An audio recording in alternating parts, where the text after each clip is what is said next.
In this video, we will learn the GED algebraic reasoning assessment targets of factoring linear expressions with rational coefficients and factoring polynomial expressions. So when we're factoring an expression, we're changing a sum of terms into a product of factors. So what that means is if we really understand the word sum meaning total of terms, right, or adding a bunch of terms together, we're changing that into a product of factors. So let's just look at a small case example here. If I have 6 plus 6 plus 6, this is a sum of factors, right? 6 being a factor, it's a constant factor, but that's all right. And then we have a sum of those. We have 3 of them being added, right? We can change that. Repeated addition is just multiplication, right? So 6 plus 6 plus 6 is the same thing as 3 times 6. We know that if we add 3 6s, we get 18. And we know that if we multiply 3 times 6, we also get 18. So factoring is really just manipulating an expression to look differently. So even though the word factor, right here, the word factor is matching our factors right here, right? We're changing it into a bunch of factors versus a sum. So the greatest common factor is a common thing you will have to find when you're taking your GED test and further math classes, college algebra also. So the greatest common factor can be abbreviated GCF, and I have seen it on assessments abbreviated only, where they don't even tell you that it's the greatest common factor. So we really have to make the connection here with this G, C, and F. The first letter of every word there. GCF is the same thing as the greatest common factor.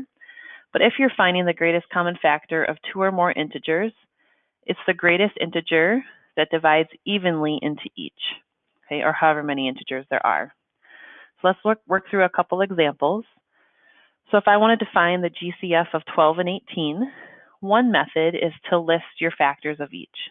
So if we just wrote 12 here and 18, and this does take time, but it does show you all the factors of each number. It's a really good visual of what's going on. So the factors of 12 are 1, 2, 3, 4. 5 goes into 12, but doesn't go in there evenly. Okay, 4, 6, 7, 8, 9, 10, 11 do not go into 12 evenly, and 12. Okay, so here's our factors of 12. One kind of nice checking mechanism, I guess, is you can rainbow each of the factors.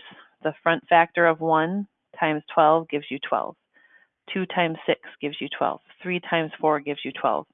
So just kind of a nice check sometimes there. Numbers you have to be careful for, though, for example, say I had the numbers 25, number 25, and I wanted the factors of 25 would just be 1, 5, and 25. So we see the rainbow here of 1 times 25 is 25, but this 5, there's no partner. And maybe you can already see why that is, because 5 times 5 gives us 25. So its partner is itself. So just a little watch out there. All right, let's also look at 18. So the factors of 18, 1, 2 because it's even, right? 2 goes in 18, it's even, that's a guarantee. 3, because 3 times 6 is 18. 4 doesn't go in there evenly, 5 not evenly, so we have 6. So here's where we could kind of do that rainbow again. 3 times 6 is 18.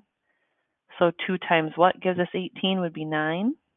And 1 times what gives us 18 would be 18. So here's our list of factors of 12 and 18. So we found our factors. Now we just want to find the greatest among both lists, right? So if we look at both lists, it makes sense to actually start from the right because we want to find the greatest common factor. So 12 is not a factor of 18. 6 is a factor of both. So 6 is our greatest common factor of 12 and 18. You will also often see this notated like so. So the GCF of 12 and 18 is 6. I believe you see that on IXL. You could definitely see that on the GED as well as entrance exams such as the AccuPlacer. And the further you go on up the algebra ladder for algebra classes, you'll see that notation often. So this is a way we can start just making a list of the numbers, right? This can get a little taxing if the numbers are large or if your multiplication facts aren't really up to par. It's hard to kind of make that list quickly and efficiently. So another method is the prime factorization method. So the prime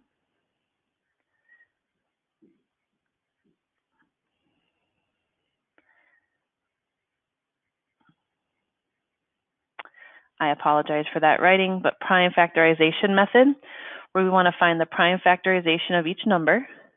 I'm going to start like this, 12 and 18. And you're just thinking of two factors when multiplied give you 12. Doesn't matter which two you choose. It's not the best to choose 1 and 12 because then you'd have 12 again. So we could choose 3 and 4. We can choose 2 and 6. It really doesn't matter which you chose. You'll still get the prime factorization of 12. So I'm going to start with 4 and 3. 4 has two factors of 2. 3 is considered a prime number, so I'm going to circle it. 2 is also a prime number. So my prime factorization of 12 is 2 times 2 times 3. Okay. Now I'm going to do the same thing for 18. You can start with any two numbers you wish, 3 times 6 or 2 times 9. We do 2 times 9, so 2 is a prime. 9 can be broken into factors of 3 times 3, which are also prime numbers. So the prime factorization of 18 is 2 times 3 times 3. So to find the greatest common factor using the prime factorization method, what you want to do here is find the factors that are common in both prime factorizations. So if we look here, we have 2 2s right here and 1 2 here. So it doesn't matter which 2 you choose. I'm just going to choose this one because there's only 1 2 in 18 and 2 2s in 12. So I can't do 2 2s because there's only 1 in 18, right? And vice versa, I have a 3 and 2 3s. I can only choose 1 3 because that's common in both lists, right? There's a 3 here and a 3 here. I can't do 2 3s because there's not 2 3s here. So you just want to find what's common in both prime factorizations, and then you multiply them. So 2 times 3, this 3 and this 2 here, 2 times 3 gives us 6. So our greatest common factor is 6. So this is a great fallback, especially if you're, like I mentioned, if your multiplication facts aren't, if you're not super quick on knowing your multiplication facts, this way does help us get there. It's also really handy when you have large numbers, outside of 12 and 18, if you had bigger numbers, that would be handy. So let's actually do the prime factorization method for this next one. If we want to find the GCF of 36 and 42, I can find the prime factorization of 36. And we want any two numbers when multiplied that give us 36. So I am going to choose 4 and 9. 4 times 9 is 36. Those aren't prime, so I can keep going with my factor tree.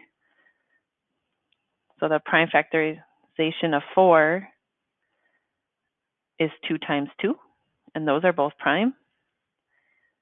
And 9 is 3 times 3, and those are both prime. So there's my prime factorization of 36. My prime factorization of 42. I'll start with any two numbers. I'll say 6 and 7. 7 is prime. 6 can be broken into 2 and 3. So we can only choose factors that are in both numbers, right? So I have a 2 in both sets, so I'm just going to highlight 1. And I have a 3 in both sets. I don't have a 7 in both, so that's our greatest common factor again. The GCF of 36 and 42 is 6. 2 times 3, which will give us that 6.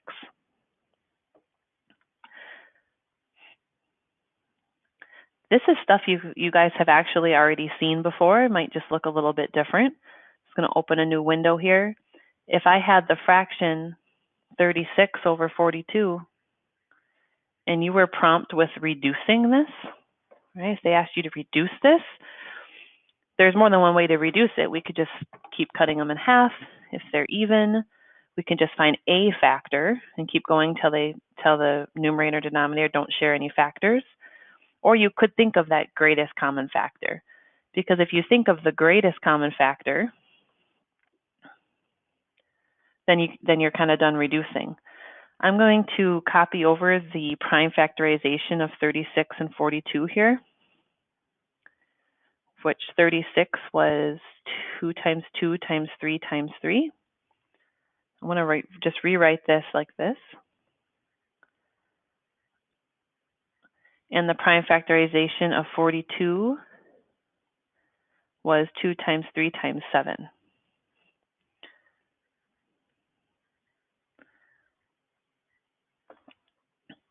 So if we want to reduce this, really what we can do is cross cancel our common. And what we're left with, 2 times 3 is 6, and 7 on the bottom.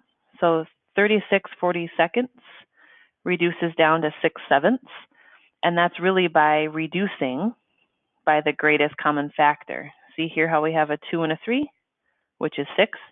Here we have a 2 and a 3, which is 6. So you're really, you're really reducing 36 over 42. We're reducing both of these by 6, dividing by 6 to get that reduced fraction. So it is something we've seen before. It just looks a little bit different. Even just the terminology, instead of reducing or simplifying, we're now finding that greatest common factor, or GCF. Also, you really have to know GCF is the same thing as greatest common factor. I have seen a GED test question where it just asks the GCF. It doesn't even explain that that's the greatest common factor. So that's something we definitely want to memorize, make sure we know it. Okay, so if we have terms that have variables also, we're going to treat those just the same. So if I want to find the GCF of 12x and 18x, just separate them. Let's just worry about 12 first and 18 first, just looking at those coefficients to break this into a smaller problem. So factors of 12 we already did. I'm going to make a list again. So we have 1, 2, 3, 4, 6, and 12.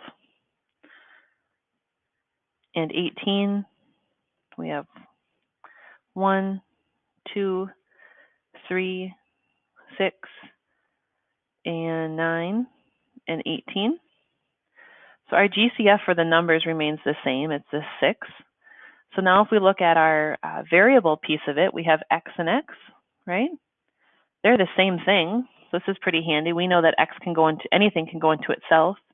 So x goes into x and x goes into x. So the GCF of 12 and 18 is 6. And x can go into both these terms. There's an x here and an x here, right? So it can go into both. So 6x would be our GCF of 12x and 18x. Next, we have 18x squared and 42x squared y squared. So let's list out our factors of just our number. Let's deal with our number first. And we really can just copy the list we just wrote above, right? 1, 2, 3, 6, 9, and 18. And 42. This can take some time, but that's all right. 1, 2, 3, 4 doesn't, 5, 6 does, 7. Again, we have this mirror now, which is kind of helpful. So 3 times what gives us 42 would be 14. 2 times what would give us 21. And then 1 times itself, right? 1 times 42. So that mirror can be super helpful. So if we look at our two lists, the greatest common factor that's in both lists here is 6 again. Can't get away from that 6, seems. So 6 goes into both 18 and 42. Now if we make a list of our variable factors, so here if I have x squared, which is x times x, right? And x squared y squared is x times x times y times y. So we want what's common in both lists. So we have these that are common. Oops. These are common, right? And x times x is really x squared. So our greatest common factor of our number is 6, and the greatest common factor of our variable factors is x squared. So we can just combine these for 6x squared. Really, I think the challenge is more so in the coefficients, like this 18 and 42, to find that common factor. When you're finding factors of variables, it's the smallest exponent of each variable that's listed in both. So like here we have x squared and x squared, so that's common in both. We can't use y squared because it's not in this term, right? And we'll see this as we continue to practice it, and you'll get more and more comfortable with it. Here I'd like you to practice. Feel free to pause the video as we work through this, and then check back and check your answer. But here if we have 39 and 6, another kind of shortcut is to list the factors of your smaller number. So the factors of 6 would be 1, 2, 3, and 6, and then just cross-reference. So, okay, ask yourself, does 6 go into 39 evenly? And it does not, right? Does 3 go into 39 evenly? And it does. It goes in there 13 times. So the GCF of 39 and 6 would be 3. Right? That helps us not have to make two lists, which is kind of nice. If we look at number 2, we have 24 and 28. So I'm going to do the same logic here.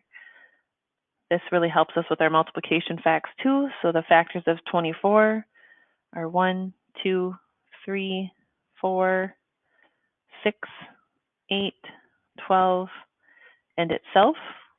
And now we can work backwards, right? We don't want to start this way because we want the greatest common factor, right? So 24, does that go into 28? Nope. 12 into 28 evenly? Nope. 8 goes into 24, not 28. 6 does not go into 28 evenly. 4 goes into 28 7 times. So we have our greatest common factor of 24 and 28 would be 4. Number 3, we have 40 and 10. So when you're finding the greatest common factor, always ask yourself if the smaller of the two, or the smaller in the list, goes in the larger evenly. So does 10 go into 40 evenly? And it does, right? So then that's your greatest common factor. 10 goes into 10 once, right? And 10 goes into 40 4 times. Number 4, we have 39V and 30UV. So factors of 30, if you just want to make a little side list, be 1, 2, 3, 4 doesn't, 5, 6, 10, 15, and 30. Now we can cross-reference this list with 39. We kind of already did this up here also, right? But let's just go through the list. So 30 doesn't go into 39 evenly, 15 not evenly, 10 not evenly, 6 not evenly, 5. 3 goes into 39 evenly. So our coefficient factor is 3. So now let's look at V and UV. So what's common in both lists is V. So we have to include that in our factor, our greatest common factor. We can't choose U because it's not a factor of 39v. So our GCF of 39v and 30uv would be 3v. Next, 21 and 35.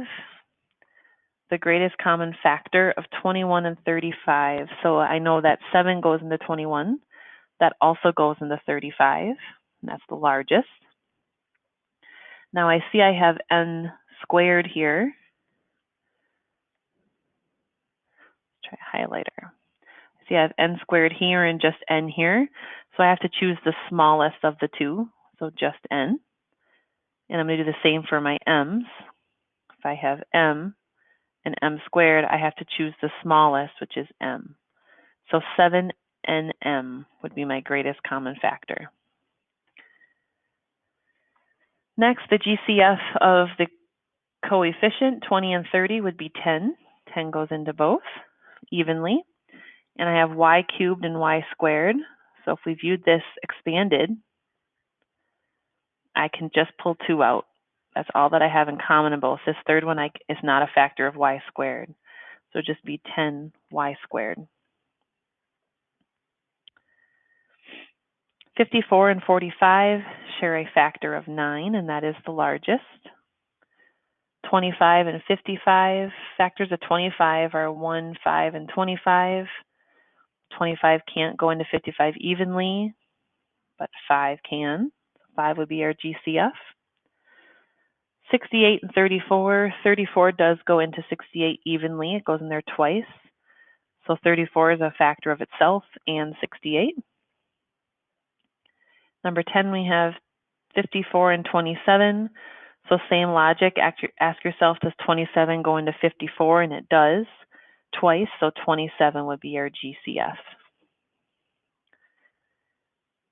In our next video, we will learn how to factor out a monomial from a polynomial.